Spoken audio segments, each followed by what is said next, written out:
My daughter left a note at the front door with the message, "I'm sick of you, Mom. You're useless. This house has been sold. Pack your things and get out to the trash." I didn't argue, didn't beg. I flipped the paper over and wrote just 2 words. A few hours later, my phone kept ringing with 50 missed calls, voicemails, apologies, and panic.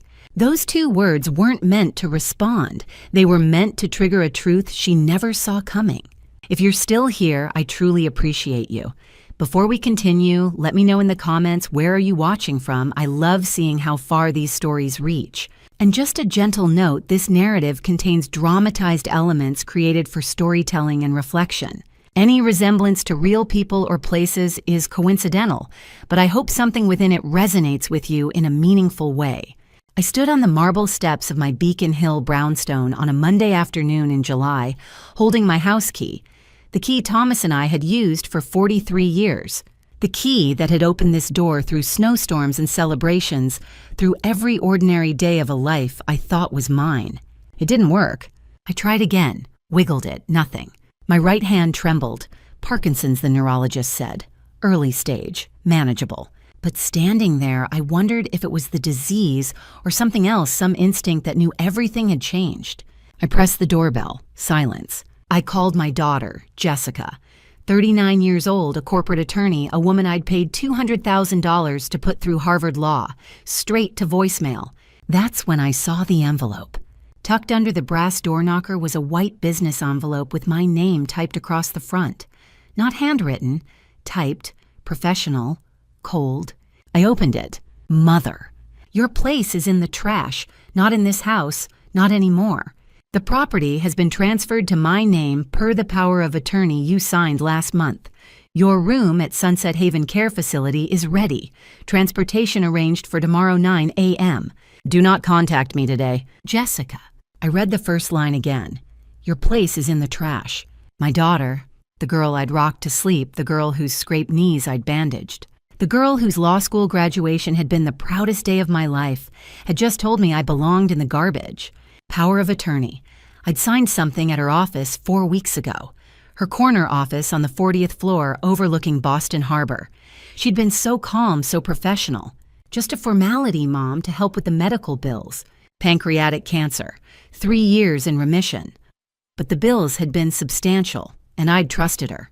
I looked up at the bay windows on the 2nd floor at the flower boxes I'd planted in May. My home, my daughter had taken my home. I walked down the steps and opened the Uber app. My hands shook so badly it took 3 tries. The driver was a kid from Southie with a Red Sox cap and kind eyes. "You okay, ma'am?" I nodded. I wasn't. The Days Inn in Dorchester smelled like industrial cleaner and old carpet. $48 a night. The clerk slid a key card across the counter without questions.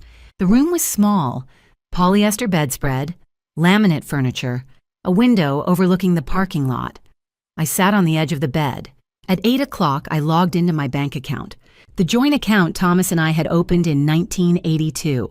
$450,000, his life insurance, my pension, everything we'd saved across 40 years.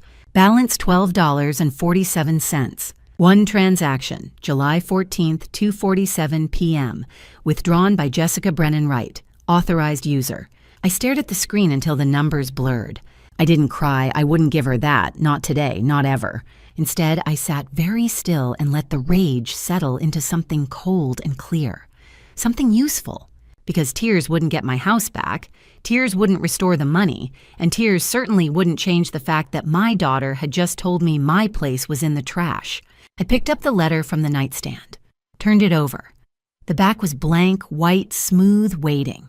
I found a pen in my purse, the same pen I'd used to sign that power of attorney 4 weeks ago. On the back of Jessica's letter, I wrote 2 words, just 2 words. My hand shook Parkinson's exhaustion rage. I couldn't tell anymore, but the ink was steady, clear, permanent. Those 2 words weren't meant to respond.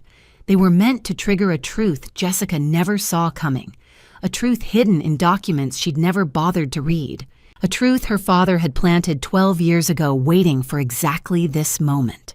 I folded the paper, tucked it into my wallet, and opened my laptop. If Jessica wanted war, she'd get war. But first I needed to survive the next 72 hours. because 3 days from now, something would happen that would make today's betrayal look like a warm-up. Tuesday morning, I woke to my right hand shaking. Not the usual tremor, the manageable kind that came with Parkinson's. This was violent. My fingers jerked against the polyester bedspread like they belonged to someone else. I reached for my pill organizer on the nightstand. Empty. 4 compartments labeled Monday through Thursday, all empty.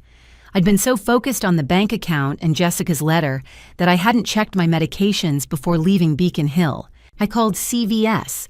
The pharmacist answered on the 3rd ring. Young woman. Tired voice. This is Catherine Brennan. I need to refill my prescriptions, carbidopa levodopa for Parkinson's metformin, for diabetes lisinopril, for blood pressure, and my chemo maintenance pill. Silence. Typing. Then, Mrs. Brennan, all your prescriptions were canceled yesterday. Canceled by who? Your daughter called. She said you'd passed away and requested we terminate all active prescriptions. Passed away? Do I sound gone to you? I'm so sorry, ma'am. I can't refill anything without doctor authorization. Your physician needs to call us directly. I hung up and dialed Dr. Palmer. Richard Palmer had been my oncologist for 3 years, the man who'd guided me through pancreatic cancer, through chemo, through remission. He answered on the 1st ring. Catherine, I was about to call you. Something strange happened yesterday. A woman claiming to be from your daughter's law office called. She had your medical ID, your insurance information, said you'd been moved to hospice care and requested all prescriptions be terminated. How long to reauthorize? 48 hours. Maybe 36 if I flag it urgent and call the pharmacy directly. 48 hours. I counted the pills in my purse. 12 total across 4 medications. 3 days if I cut every dose in half. Flag it urgent, I said. By Wednesday evening, the tremors were constant. I couldn't hold a coffee cup without spilling. My right hand shook so badly, I had to eat with my left.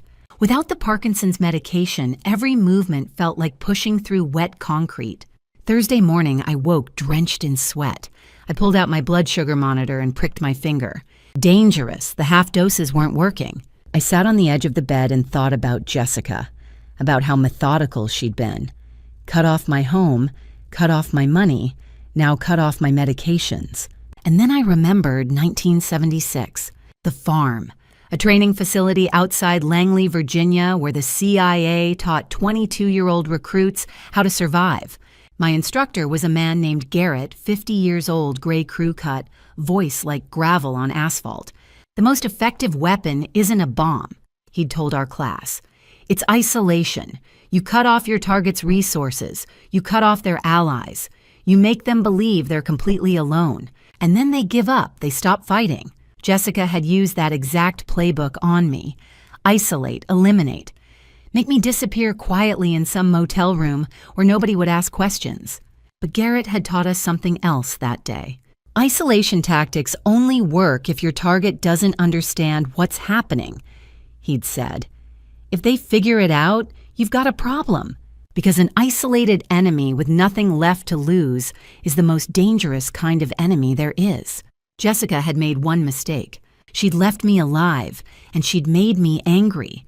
Thursday afternoon, my phone rang. Unknown number. Mrs. Brennan. This is Diana Rothschild. I'm a real estate attorney in Boston. I represent the buyers of your Beacon Hill property. I sat up. What buyers? Your daughter listed the house for sale 3 days ago. We're closing in 2 weeks, but our title search flagged something unusual, something that doesn't add up. Can we meet? I looked at my trembling hand, at the empty pill bottles on the dresser. Yes, I said, we can meet. Friday morning, Diana Rothschild's office sat on the 23rd floor of a glass tower on State Street. Floor-to-ceiling windows overlooked Boston Harbor. Sailboats dotted the water like white wings against blue. Diana herself was 37, sharp-eyed, impeccably dressed in a charcoal suit, dark hair pulled back in a neat bun. She stood behind a mahogany desk and extended her hand. Mrs. Brennan, thank you for coming. Her grip was firm. Her eyes were kind. For the first time in 5 days, someone looked at me like I was a person, not a problem. She gestured to a leather chair. I sat. My right hand still trembled. The new prescriptions wouldn't arrive until tomorrow, but I folded it in my lap. Diana slid a folder across the desk. Your daughter is trying to sell a house she doesn't own. I blinked. The power of attorney. A POA allows someone to manage your assets. It doesn't transfer ownership. The house is still in your name. She opened the folder, and more importantly, it's held in a trust. I stared at the document, the Thomas R. Brennan Revocable Living Trust, dated March 2014, 4 years before Thomas passed away. I don't understand. Thomas never mentioned. Read Clause 14, Diana said quietly. I found it on page 7.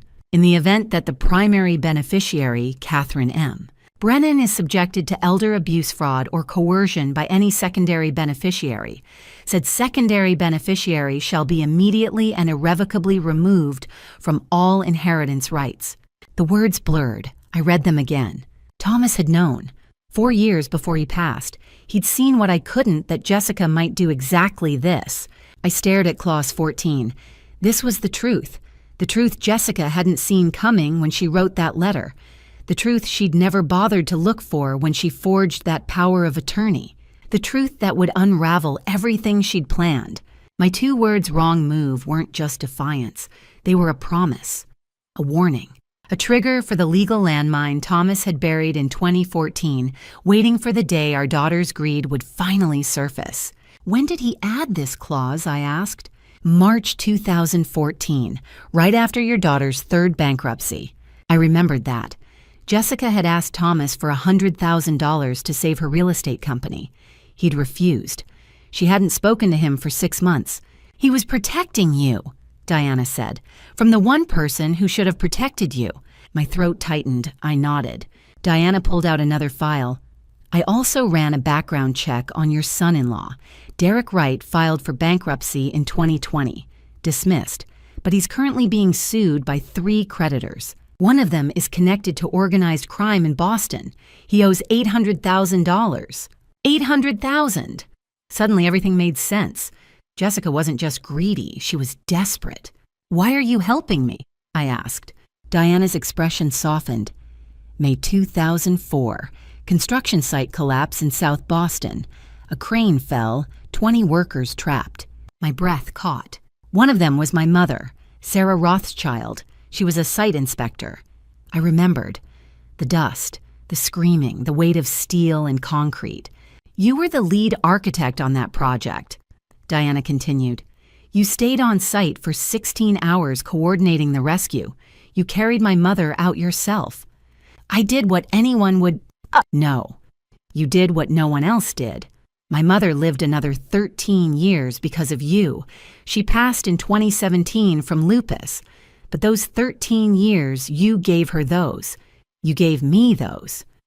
I looked down at my hands. The tremor had stopped. Diana opened her desk drawer and pulled out 3 business cards. She laid them in a row.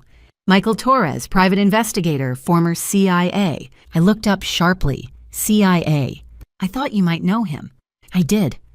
Michael and I had worked together in 1978. If he was still alive, he'd be 73 now. Diana tapped the second card. Rebecca Stone, forensic accountant. She can trace every dollar Jessica has touched. The third card. Marcus Levin, federal prosecutor. If this goes to trial, he's the best.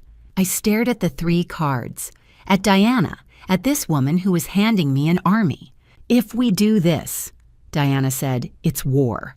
Jessica will fight back. She'll file motions, countersuits, restraining orders. It will get worse before it gets better. Are you ready for that? I thought about the motel room, the empty pill bottles, the letter that said my place was in the trash. I thought about the 2 words I'd written, about the truth Thomas had hidden, about Clause 14 waiting like a loaded weapon. It's already worse, I said. Let's make her regret it. The knocking started at 8 in the morning. 3 sharp raps, official and impatient.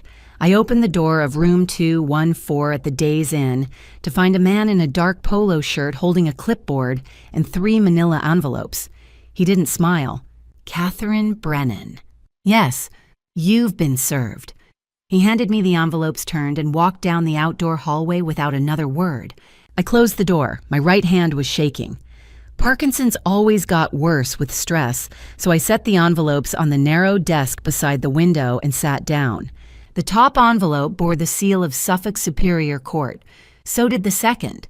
And the third. I opened the first one. Emergency Restraining Order, Case Number 2, 025CV08847. Jessica Brennan Wright petitioner alleged that I, her own mother, had engaged in physical violence and threatening behavior toward her on July 10th, 4 days before she'd locked me out of my house. Attached were 4 color photographs of bruises on her arms and neck, dark purple-yellow at the edges, professionally lit. I stared at those images for a long time. I hadn't seen Jessica in person since June. The bruises were fake makeup lighting, maybe a little photo editing, but they looked real enough for a judge. The order required me to stay at least 500 feet away from Jessica, her home, and her workplace. Violation could result in arrest. Hearing scheduled for Saturday, July 26th, 3 days away. I opened the second envelope. Civil complaint, defamation. Case number 2, 025, CV 08849. Jessica was suing me for $500,000. She claimed I had publicly and maliciously spread false statements, accusing her of theft, elder abuse, and financial fraud. She listed 12 witnesses' names I didn't recognize, people I'd never met. Neighbors, she said, colleagues, friends. I didn't know any of them. The third envelope was the heaviest. Petition for emergency guardianship of an incapacitated person. Case number 2, 025-PR-04412. Jessica asked the court to grant her full legal guardianship over me. She argued that I was unable to manage my own affairs due to advanced Parkinson's disease and recent cancer treatment. She attached bank statements showing overdrafts that didn't exist, medical bills I'd never seen, and a letter from a neurologist I'd never visited claiming I had moderate cognitive decline. The hearing was set for Monday, July 28th, 5 days from now. If the judge ruled in her favor, I would lose everything: my autonomy, my assets, my voice. Jessica would control my medical decisions, my finances, my life, and I would have no legal standing to stop her. I set the papers down and called Diana. I just got served, I said. 3 lawsuits. I saw the filings this morning, Diana replied, her voice tight. Restraining order, defamation, and guardianship. She's trying to bury you in paper before you can fight back. How much will this cost? If we fight all 3, up to $100,000 in legal fees, maybe more. I closed my eyes. I had $12 left in my checking account. What do we need? I asked. Medical records proving you're competent, character witnesses, proof that she forged those bank statements and medical reports. And Diana paused. We need someone who can testify that Jessica's been trying to harm you, someone credible, a doctor maybe, or a pharmacist. I thought of Dr. Palmer, of the CVS clerk who'd told me my prescriptions were canceled because I was deceased. One of the 47 pages of bank records, emails, and voicemails I'd already printed and organized in a folder on my bed. I opened my laptop and pulled up the folder Thomas had left me. Inside was a list of contacts, people he'd trusted. People who'd worked with us years ago in places we didn't talk about anymore. One name stood out. I'll get the witness, I said. Catherine. I know exactly who to call. I hung up. The courtroom smelled like old wood and floor polish. I sat beside Diana at the respondent's table, my hands folded to hide the tremor. Across the aisle, Jessica sat next to a man in a charcoal Armani suit, Richard Caldwell, 52, Harvard Law, one of Boston's most expensive defense attorneys. His silver hair was combed back perfectly. Jessica wore a gray Dior blazer and pearl earrings. Her blonde hair fell in soft waves. She looked like a concerned daughter. She looked nothing like the woman who'd written, "Your place is in the trash." Judge Patricia Morrison entered at 9:30. 62 steel-rimmed glasses, iron gray hair in a tight bun. She adjusted her black robe and looked down at the petition.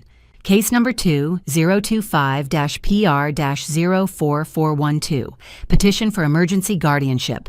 Mr. Caldwell, proceed. Caldwell stood, his voice smooth and sympathetic.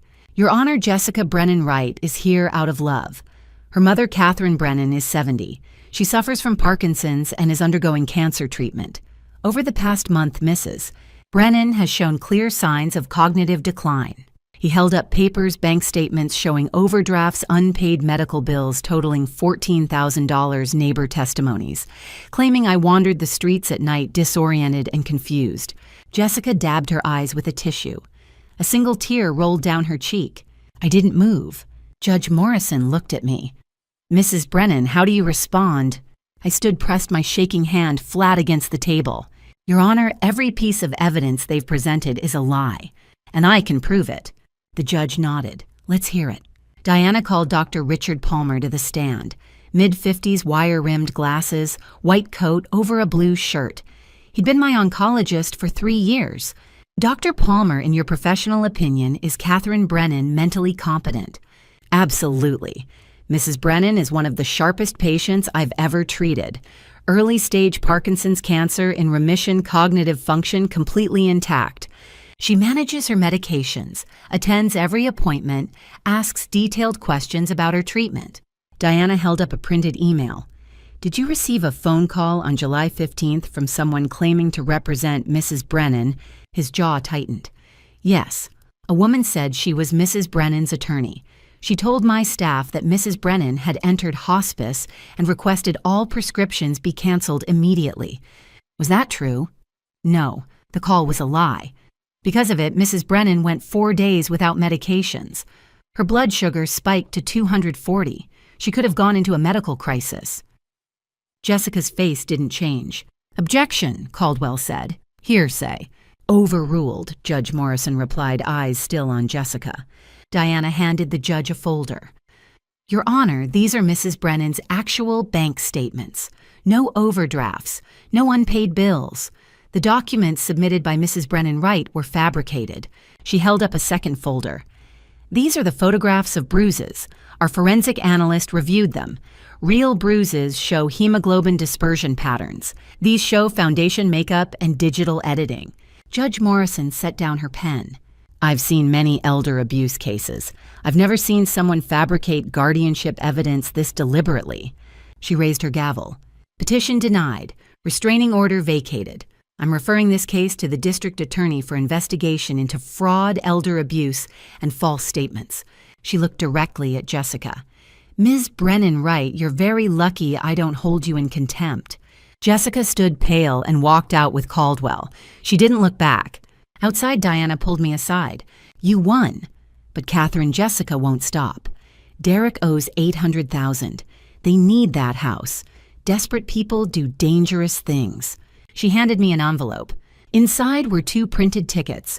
One-way flights to the Cayman Islands, August 10th. Jessica Brennan Wright. Derek Wright. Michael found these this morning, Diana said. I stared at the tickets. They're planning to run. Or worse, Diana said. Michael Torres arrived at my motel room at 10 that night. He was 73, but he moved like a man 20 years younger. Silver hair, cropped short steel blue eyes that missed nothing, a small scar along his left cheek from a mission we didn't talk about anymore. He wore a worn leather jacket and carried a black duffel bag. Catherine, he said, stepping inside. No handshake? No small talk? We'd worked together in places that didn't exist on any map. He set the duffel on the bed and unzipped it. Inside were 3 smoke detectors, white plastic 9-volt batteries, completely ordinary. Except they weren't. Cameras, Michael said. Audio and video streamed directly to Diana's secure server. Battery life 45 days. When do we install them? Tonight. Jessica and Derek are at a charity gala downtown. They won't be home until after midnight. I looked at him. You've been watching them. Since Friday.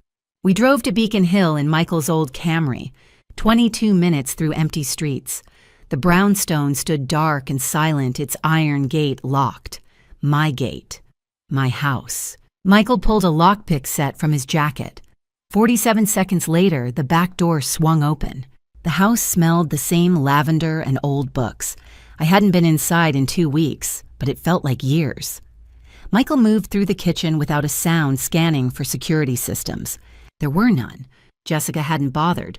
We installed the first camera in the living room tucked into the ceiling corner above the fireplace. The second went into the master bedroom angled toward the dresser where Derek kept his laptop. The third we mounted in Derek's home office facing his desk. 12 minutes. We were out before the motion sensor lights in the hallway even turned on. The next morning, I met Diana at her office. "Michael found something," she said, sliding a folder across her desk. "Derek owes $800,000 to a loan shark here in Boston, Vincent Marconi. The debt's been outstanding for 3 years. Marconi's been trying to collect, but Derek keeps stalling. And Marconi wants out. He's 58, his organization is under federal scrutiny, and he doesn't want the headache anymore. He's willing to sell the debt." I stared at her. "Sell it? For $560,000. 40% discount if we pay in cash by end of business today."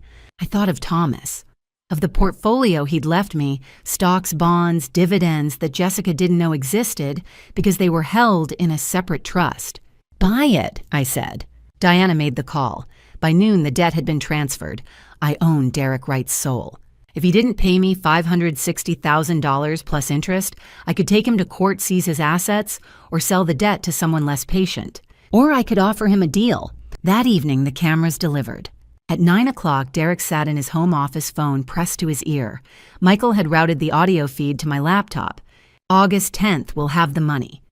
Derek said, his voice low and tight. "House sells for $3.2 million.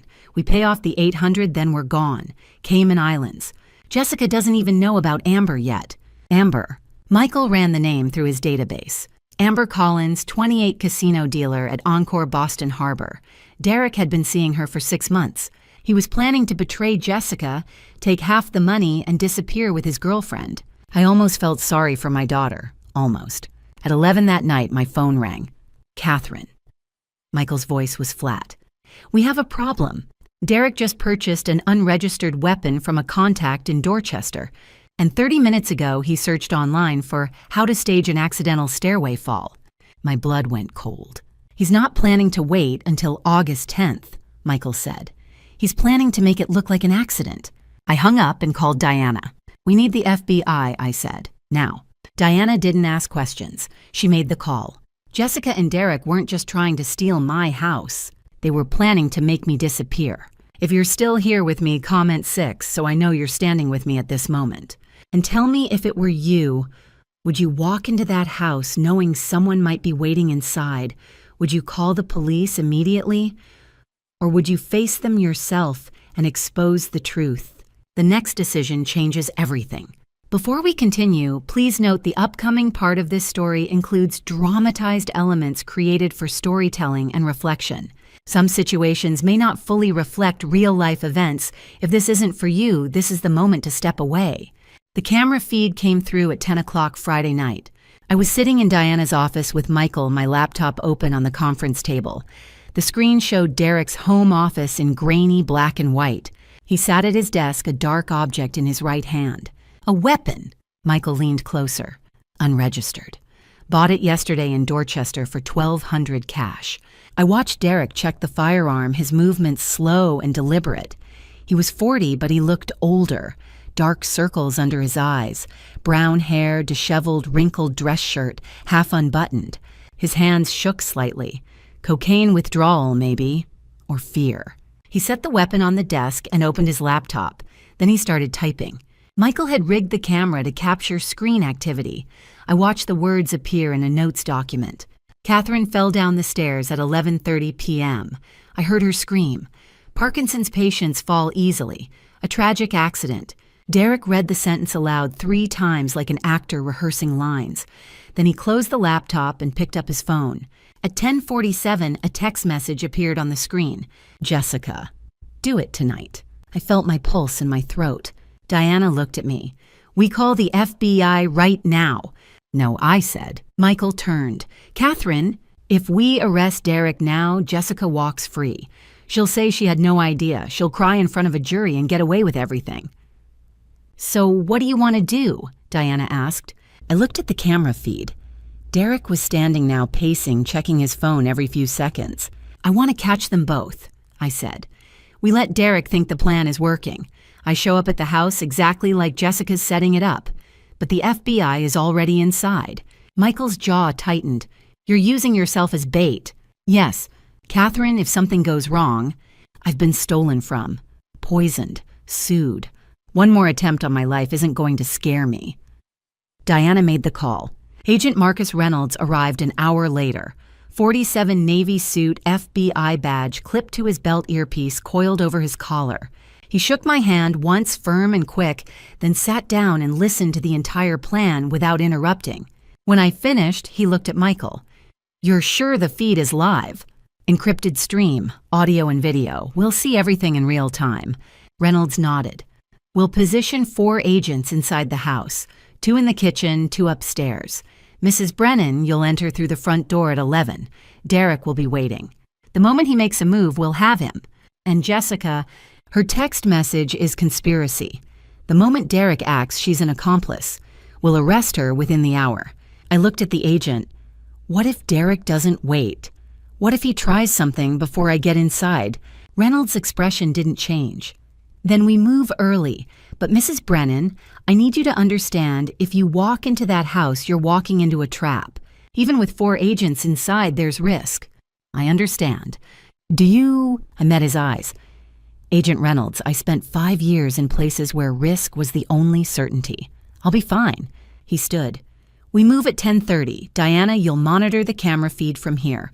Michael, you're with me. Mrs. Brennan, don't go near that house until we give the signal." At 10:55, I stood in front of the brownstone. The windows were dark. The iron gate was unlocked.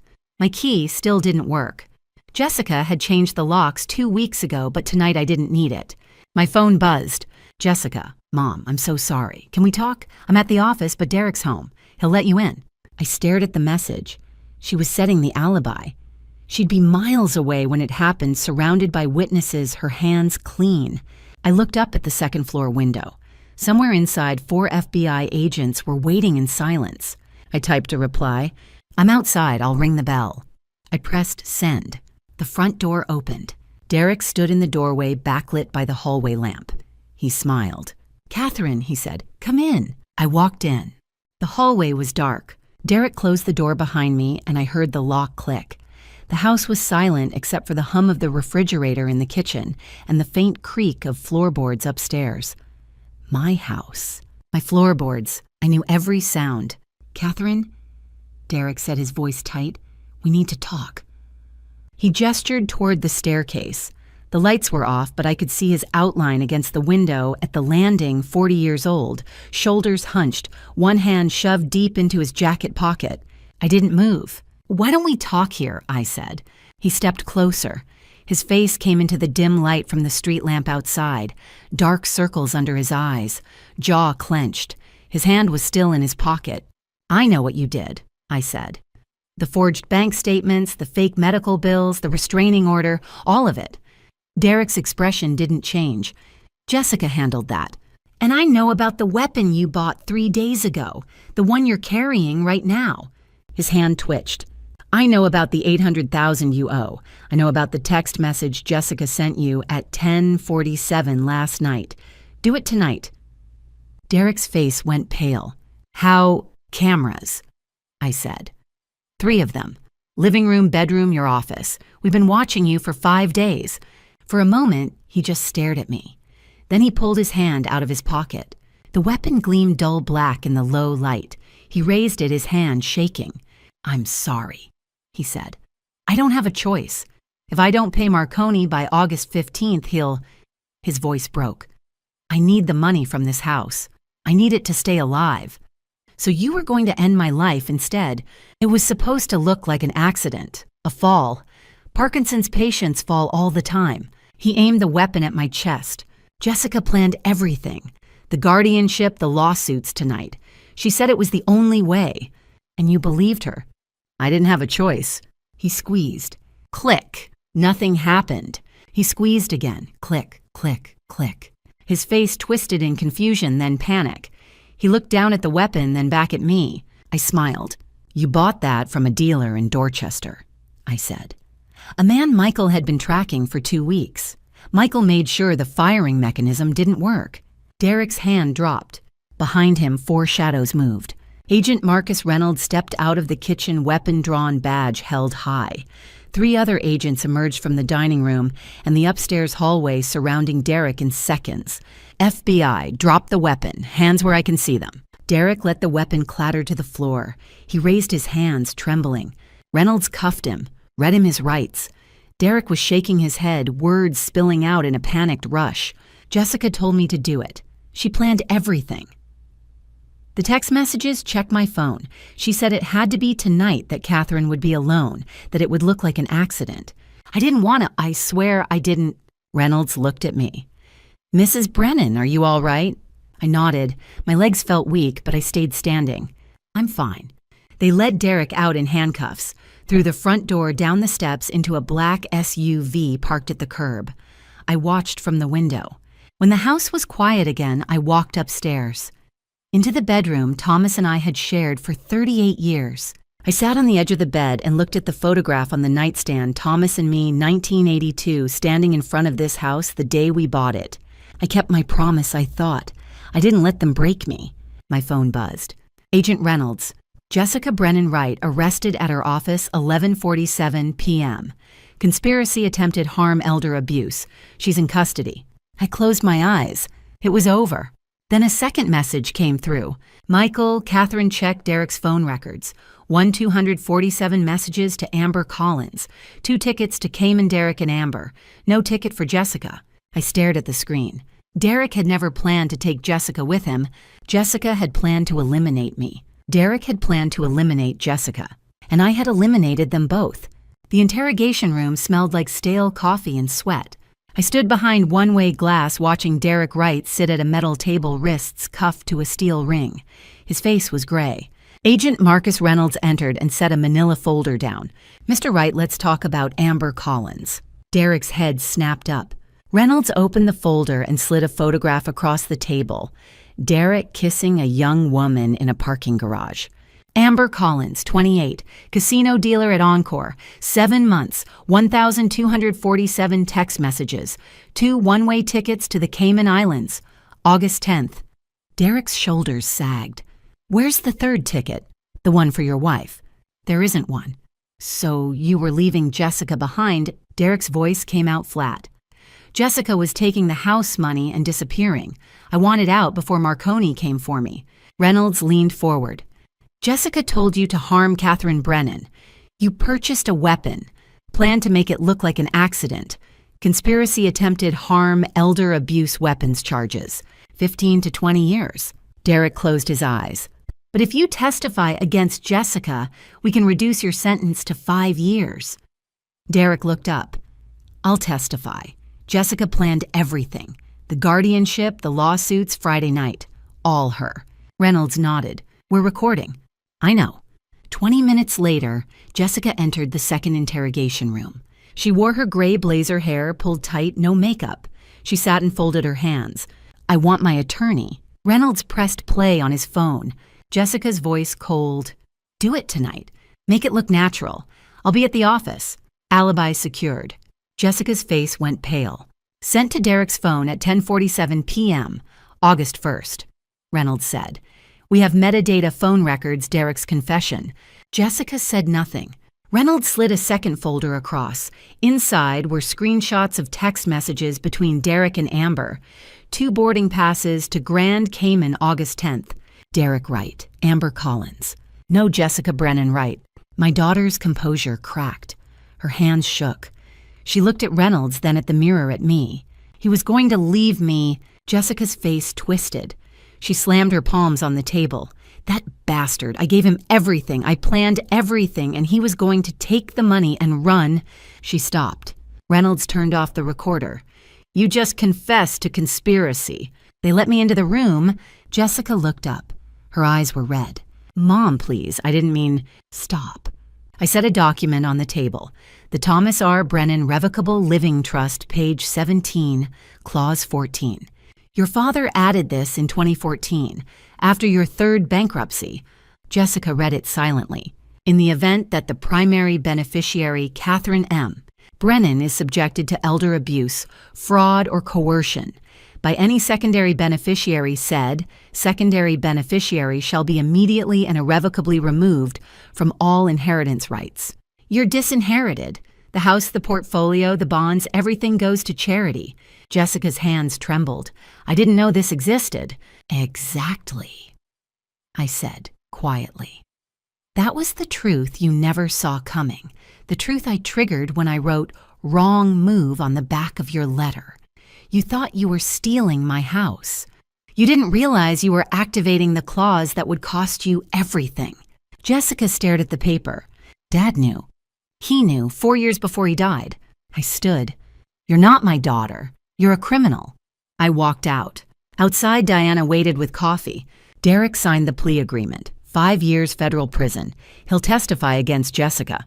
When? August 12th, 9 days. I took the coffee and looked at the gray Boston sky. 1 more week, then it would be over. Sunday morning, Diana's office felt like a war room. The conference table was covered with evidence, printed transcripts, 3 laptops streaming surveillance footage, 47 hours of camera recordings condensed into a timeline. Michael Torres sat across from me reviewing the footage one more time. Diana stood at the whiteboard marking dates in blue marker. August 12th, Diana said. 9 days. Prosecution calls Derek first plea agreement requires full testimony. Then you, Catherine. Then the camera evidence. What's Jessica's defense? I asked. Caldwell will argue Derek manipulated her, that she's a victim of an abusive marriage coerced into everything. Michael looked up. We have her text message. Do it tonight. Her voice, her phone. Caldwell will still try, Diana said. I nodded. The jury needs to hear everything. At 2 o'clock, someone knocked. A young woman stood in the doorway flanked by 2 FBI agents. 28 long brown hair and a ponytail, green eyes red from crying white blouse and jeans. She looked terrified. Mrs. Brennan, she said quietly. I'm Amber Collins. I stood. Amber stepped inside, hands clasped tight. Agent Reynolds said you wanted to talk. I need you to know I didn't know anything. I swear. I didn't know about you or the house or... Her voice cracked. I didn't know Derek was married until the FBI came to my apartment Friday night. Diana gestured to a chair. Amber sat trembling. Tell us about Derek, Diana said. Amber took a shaky breath. We met in January at the casino. He said he was divorced, starting over. We dated. In June, he told me he'd inherited money from a relative. He bought 2 tickets to the Cayman Islands and said we'd start fresh. Did he mention his wife? Never. He showed me pictures of a Beacon Hill house, said it was his. Said once the sale closed, we'd leave Boston forever. Did he mention Catherine Brennan? Amber shook her head, tears falling. Not once. I didn't know about Jessica. I didn't know about any of it until the FBI told me Derek had been planning to...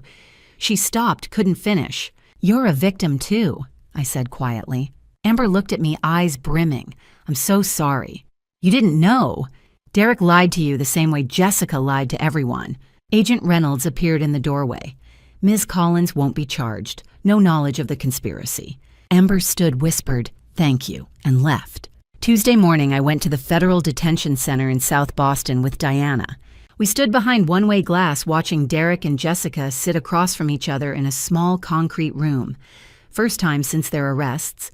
Jessica spoke first voice sharp. You destroyed both of us. Derek leaned back and laughed, cold empty. You were planning to eliminate your mother.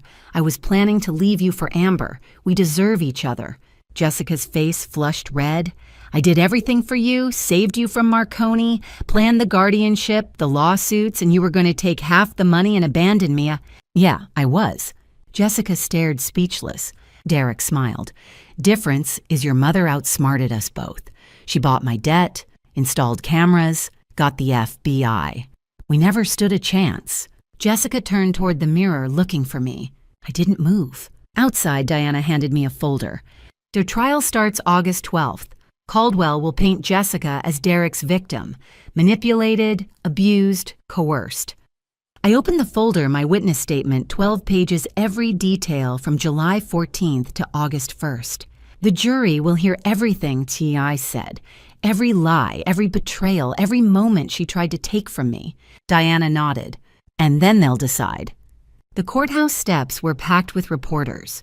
I arrived at Suffolk Superior Court at 8:45 Tuesday morning, and the crowd was 3 rows deep, cameras, microphones, journalists shouting questions.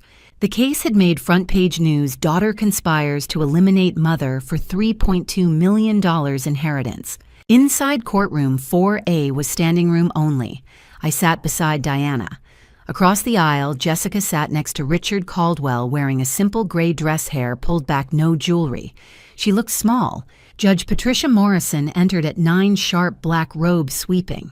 The Commonwealth versus Jessica Brennan Wright. Charges include conspiracy to commit harm, elder abuse, financial fraud, and filing false statements. Ms. Mendez, proceed. District Attorney Rachel Mendez stood 39 sharp navy suit, dark hair in a tight bun, 12 years prosecuting white-collar crime in Boston. She faced the jury. Your Honor, members of the jury, this case is about greed. Jessica Brennan Wright systematically tried to steal her mother's home, drain her savings, and eliminate her life for money. Caldwell rose. Your Honor, Jessica made mistakes, but she's a victim of an abusive husband who coerced her. Judge Morrison nodded. Ms. Mendez, your first witness. The Commonwealth calls Derek Wright. Derek entered in an orange jumpsuit, wrists cuffed. He swore the oath and sat. Mendez held up her phone. Mr. Wright, do you recognize this text message sent August 1st at 10:47 p.m.? Yes, Jessica sent it. She pressed play. Jessica's voice cold. Do it tonight. Make it look natural. I'll be at the office. Alibi secured. The jury leaned forward. What did do it mean? Jessica wanted me to harm her mother, stage a fall down the stairs, make it look like a Parkinson's accident. Did you attempt this? Yes, I waited at the house with a weapon. The FBI arrested me. Derek looked at Jessica. She planned everything. The guardianship with forged documents, the fake restraining order, the plan for August 1st, all Jessica. Caldwell stood. Objection. Overruled, Judge Morrison said. Mendez called me next. I walked to the stand, raised my trembling right hand, swore the oath. Mrs. Brennan, tell the jury what happened July 14th. I came home from the hospital and my key didn't work. My daughter had changed the locks. There was a letter taped to the door. I pulled the folded paper from my pocket. The letter said, your place is in the trash. You're moving to a care facility today. I held it up. That night in a motel room, I turned this letter over and wrote 2 words on the back. I unfolded it and showed the jury. 2 words in shaky blue ink. Wrong move. The courtroom went silent. A woman in the jury box covered her mouth. I wrote those words because I knew Jessica had made a terrible mistake. She thought I was weak, old, sick, easy to eliminate. I looked at my daughter. She was wrong. Jessica's face turned white. I told them everything, $450,000 stolen while I stood locked out. Prescriptions canceled under a lie that I had died. Fake medical bills, staged bruises, lawsuits designed to bury me. The weapon Derek aimed at my chest while Jessica sat in her office 60 blocks away building her alibi. When I finished, the courtroom was silent. Thank you, Mrs. Brennan, Mendez said. I stepped down. The jury deliberated 90 minutes. When they returned, the forewoman stood. On all charges, conspiracy to commit harm, elder abuse, financial fraud, filing false statements, we find the defendant guilty. Judge Morrison looked at Jessica, her expression granite hard. Ms. Brennan Wright, you are sentenced to 7 years in federal prison. You will pay full restitution of $450,000 to your mother. Your license to practice law is permanently revoked. You exploited your mother's trust-forged legal documents and conspired to end her life. This court shows you the same mercy you showed her none. 2 marshals led Jessica out in handcuffs. She never looked at me. Outside the courthouse, a reporter pushed through. Mrs. Brennan, how does it feel? I looked at the camera. I lost my daughter twice, I said. Once to greed, once to justice. I walked away. Back at the Days Inn, I sat on the bed and stared at the Boston skyline turning gold in the afternoon sun.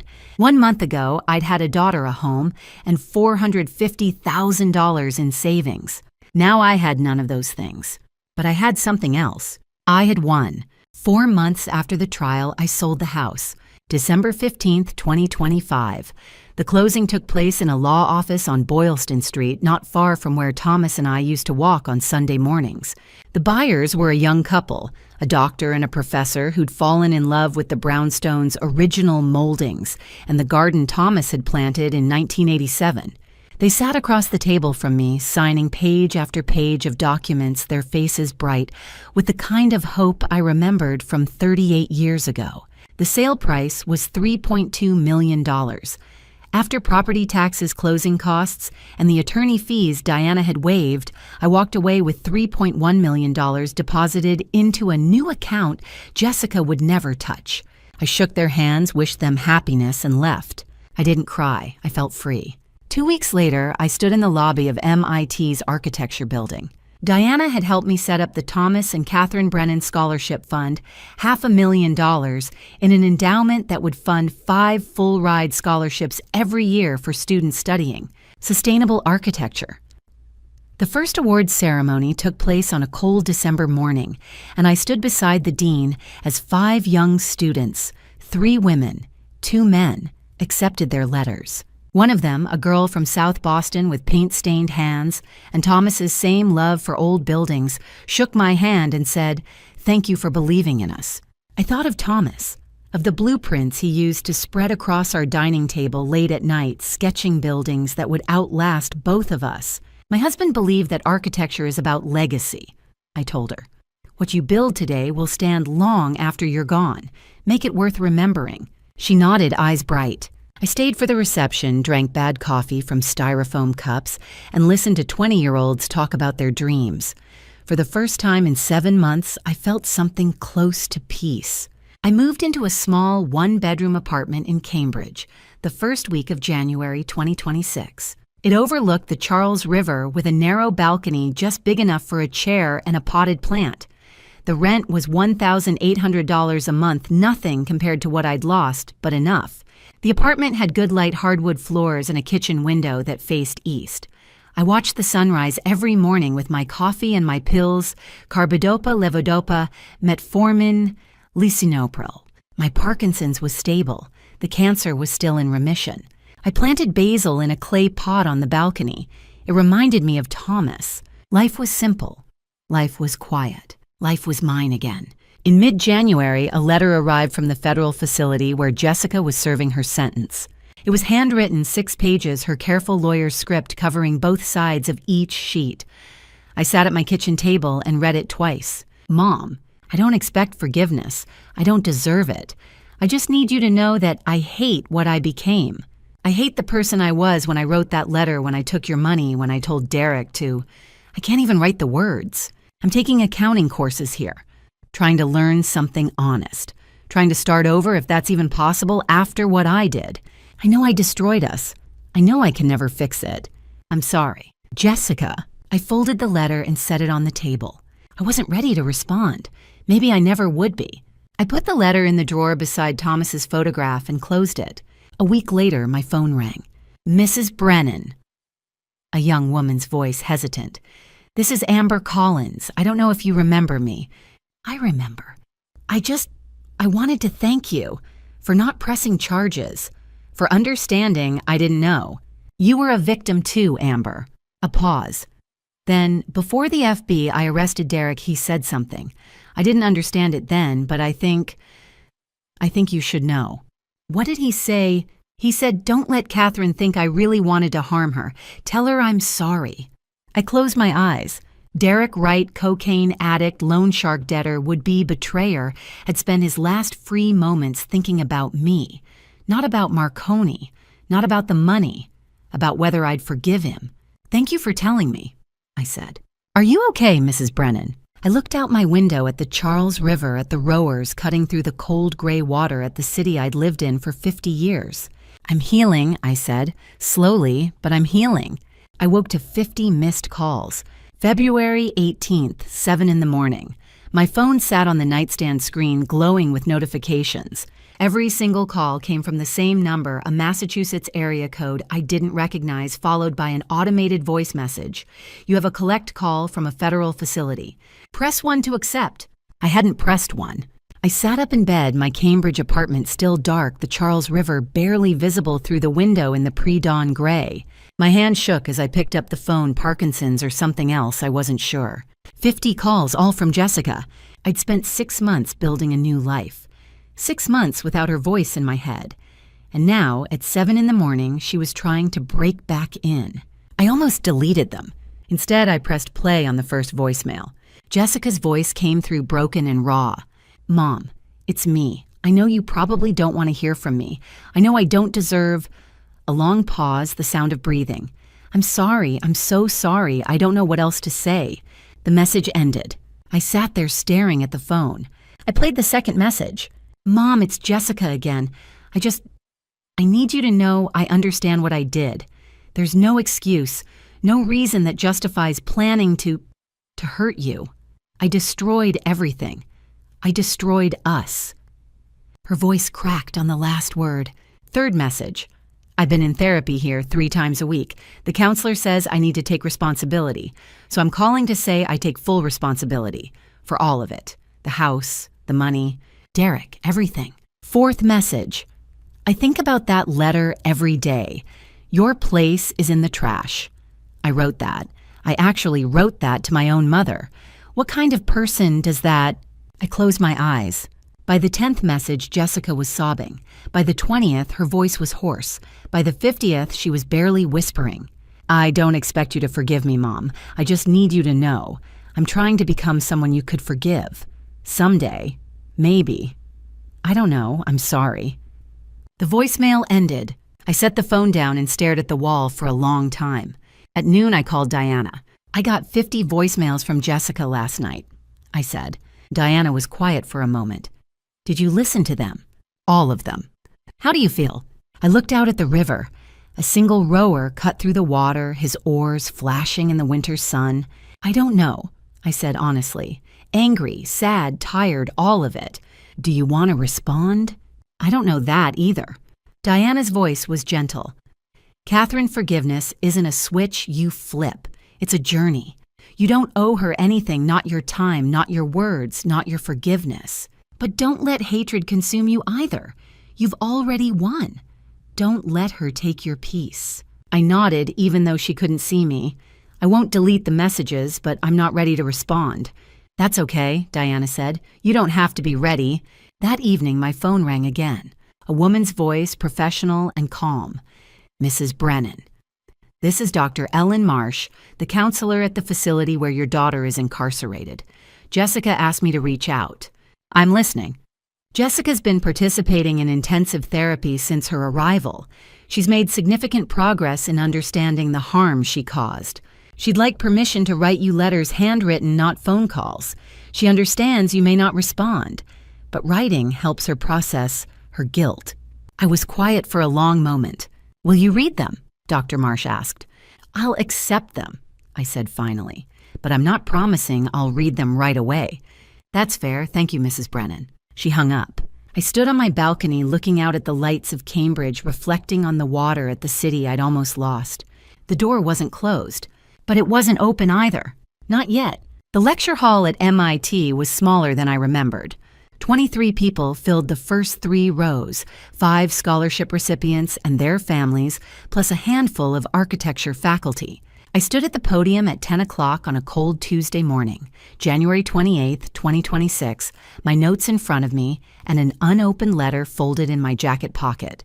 I'd been carrying it for 3 days, unable to decide whether to read it or burn it. The dean introduced me as Catherine Brennan, retired architect, MIT alumna, 1977 co-founder of the Brennan Scholarship Fund. Polite applause. I stepped to the microphone. "Thank you for being here," I began. "I'm going to tell you a story about foundations." I told them about July 14th, the day my key stopped working, the day my daughter locked me out of my own house. I told them about the stolen money, the canceled medications, the lawsuits designed to bury me. I didn't mention the weapon or the FBI or the trial. I didn't need to. They understood. Architecture teaches us, I said, that a building is only as strong as its foundation. When the foundation cracks, everything above it fails. The same is true for people. Betrayal cracks your foundation. But if you built yourself right, if your values, your integrity, your resilience run deep enough, you can rebuild. A young man in the second row raised his hand. "Mrs. Brennan, how do you forgive someone who tried to destroy you?" The room went quiet. I looked at him for a long moment. "Forgiveness must be earned through actions." I said, "Not just words. And even then, it's not a switch you flip. It's a journey. I'm still on that journey. I may be on it for the rest of my life." He nodded slowly. "But I'll tell you this," I continued. "Don't let hatred become your foundation, because hatred is a crack that will bring down everything you try to build." After the lecture, I sat alone in the courtyard outside the architecture building. The letter felt heavy in my pocket. I'd received it 4 days ago, another handwritten envelope from the federal facility, thicker than the first. I'd carried it everywhere, unopened, afraid of what it might say, afraid of what I might feel. I pulled it out now and unfolded it slowly. "Mom, this is my second letter. I don't know if you read the first one. I don't know if you'll read this one, but I need to keep writing because it's the only honest thing I can do right now. I've been in therapy 4 times a week. Dr. Marsh says I spent 39 years building my identity around achievement success money. I measured my worth by my salary, my title, my house. And when I started losing those things, when Derek's debts piled up, when my firm started failing, I panicked. I thought if I could just get the house sell, it pay everything off, I could go back to being the successful person I thought I was. But I was never that person, Mom. I was empty. And I tried to fill that emptiness by taking everything from you. I'm not writing this to ask for forgiveness. I'm writing because I'm trying to change. Not for a sentence reduction, I deserve every year of this, but because I want to become someone who could stand in front of you someday and not feel ashamed. I know I destroyed us. I know there's no going back, but maybe if I work hard enough, there could be something forward. I love you. I'm sorry. Jessica. I folded the letter, and for the first time since July, I cried. Not from anger, not from betrayal, from sadness. For the daughter I'd lost, for the woman she might still become.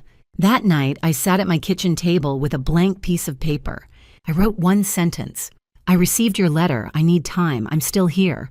I folded it, wrote Jessica's facility address on an envelope, and set it on the table. I didn't mail it. Instead, I put it in the drawer beside Jessica's 2 letters and Thomas's photograph. The door was no longer locked, but I wasn't ready to open it. Not yet. I mailed the letter on the 1st of February. 3 days after the MIT lecture, I woke early and pulled the folded paper from my kitchen drawer. I'd written it the night of January 28th, after reading Jessica's second letter in the courtyard. I'd carried it with me for 72 hours, reading and rereading the 3 sentences I'd written, wondering if I was making a mistake. "I received your letter. I need time, but I'm still here." Diana drove me to the post office on Massachusetts Avenue at 9 in the morning. She didn't ask if I was sure. She just handed me a stamp and waited while I addressed the envelope to the federal facility in Danbury, Connecticut. I dropped it in the blue mailbox outside. The metal slot clanged shut. "How do you feel?" Diana asked as we walked back to her car. "I don't know yet," I said. "Ask me in a year." That afternoon, I visited Thomas. Mount Auburn Cemetery sat on a hill in Cambridge overlooking the city we'd built our lives in. I walked the familiar path to his grave, Section 12, beneath a copper beech tree he'd always loved. The headstone was simple granite, his name, and the dates that bracketed our 38 years together. Thomas R. Brennan. 1952 to 2018 architect, husband, builder of legacies. I knelt and brushed snow from the stone. "I mailed the letter," I said quietly, "to Jessica. I don't know if it's the right thing. I don't know if she deserves a second chance. But I'm doing this for me, not for her, because I'm tired of carrying all this anger." The wind moved through the bare branches above.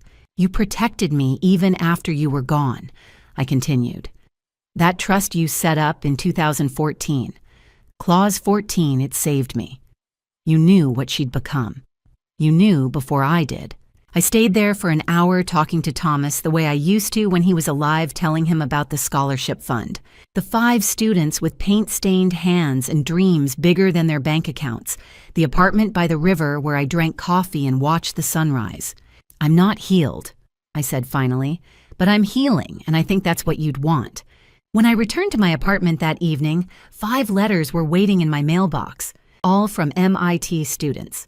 I made tea and sat at my kitchen table opening them one by one. "Dear Mrs. Brennan, I'm the first person in my family to go to college. Your scholarship means I won't graduate with $200,000 in debt.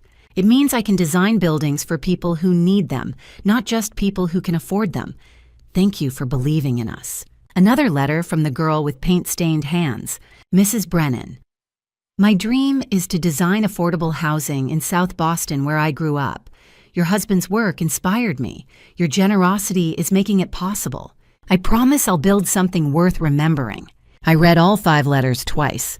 Then I pinned them to the small bulletin board above my desk beside the blueprint Thomas had sketched on our first anniversary, a house with strong bones and deep roots. That night, 700 miles away, Jessica sat in her cell and opened an envelope. She unfolded the single page inside and read 3 sentences, written in her mother's careful handwriting. I received your letter. I need time, but I'm still here. She held the paper against her chest and cried. In Cambridge, 5 students sat at drafting tables sketching buildings that would stand long after they were gone. In a small apartment overlooking the Charles River, I stood on my balcony and watched the sunrise paint the water gold. My hand still trembled. The cancer was still in remission. The Parkinson's would never go away. But I was here. I was still here. And slowly, very slowly, the wound was closing. Not healed. Not yet, but healing. And that was enough. Looking back now from my small apartment overlooking the Charles River, I understand what those 2 words really meant. Wrong move wasn't just defiance. It was a trigger for a truth Jessica never saw coming. A truth her father had planted in a legal document in 2014. A truth that lay dormant for 12 years, waiting for the day she'd finally crossed the line. She thought she was stealing my house. She didn't realize she was activating Clause 14, the clause that would strip her of every inheritance, write every dollar, every asset Thomas had built. That's the truth she never saw coming, and it destroyed her. This isn't just another one of those family drama stories you hear on the news. It's a warning. If you take nothing else from what I've been through, take this family drama stories like mine. Don't start with betrayal. They start with silence, with ignored warning signs, with small compromises you make, because family is family. I ignored Jessica's 3rd bankruptcy. I signed that power of attorney without reading every line. I wanted to believe my daughter loved me more than she loved money. I was wrong. Grandma stories like mine are becoming epidemic in America.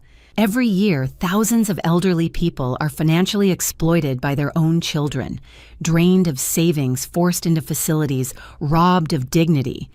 We built the wealth. We raised the children. And sometimes they repay us by treating us like obstacles to inheritance. Don't be like me. Don't wait until your key stops working to protect yourself. If you have assets, set up a living trust with an abuse protection clause. If you're signing a power of attorney, have an independent lawyer review it. If your adult child suddenly wants access to your accounts, ask why. Kindness is not naivety. Love does not mean blind trust. And if you're the adult child reading this, if you're drowning in debt, desperate for money, looking at your parents' home as a solution stop, walk away. Call a financial counselor. Declare bankruptcy if you must, but don't destroy the person who gave you life. Jessica learned that lesson in a federal courtroom. Derek learned it when a weapon jammed. Don't wait for a judge to teach you what your conscience should have told you first. These grandma stories you see on social media, these family drama stories whispered at family reunions, we are not just victims. We fought back. We survived. And I want every grandmother, every elderly parent out there to know you are not alone. You are not powerless. The system can work if you know how to use it. I learned something else too. Forgiveness is not weakness. It's not forgetting. It's the slow, painful process of deciding that the person who hurt you won't define the rest of your life. I haven't forgiven Jessica yet. Maybe I never will. But I sent her a letter that said, I'm still here. Not for her sake, for mine. Because hatred is a burden, and I'm too old to carry it anymore. The good Lord gives us free will, and with it the capacity for both great love and great harm. Jessica chose harm. I chose survival. And now, in whatever time I have left, I'm choosing peace. Among all the grandma stories of exploitation and loss, I hope mine can be one of resilience and justice. My name is Catherine Brennan. I'm 71 years old. I have Parkinson's disease and a history of cancer. My daughter tried to eliminate me for a house worth $3.2 million. But I'm still here. And I'm not going anywhere. Thank you for walking this entire journey with me. I'd love to hear your perspective in the comments. What would you do if you face betrayal from someone you raised and trusted? Your voice matters to me. If this narrative resonated with you, please consider subscribing so you won't miss future content. A gentle reminder, while inspired by real challenges many families face, certain elements have been dramatized for storytelling purposes. If this content doesn't align with your preferences, feel free to explore other videos that might suit you better.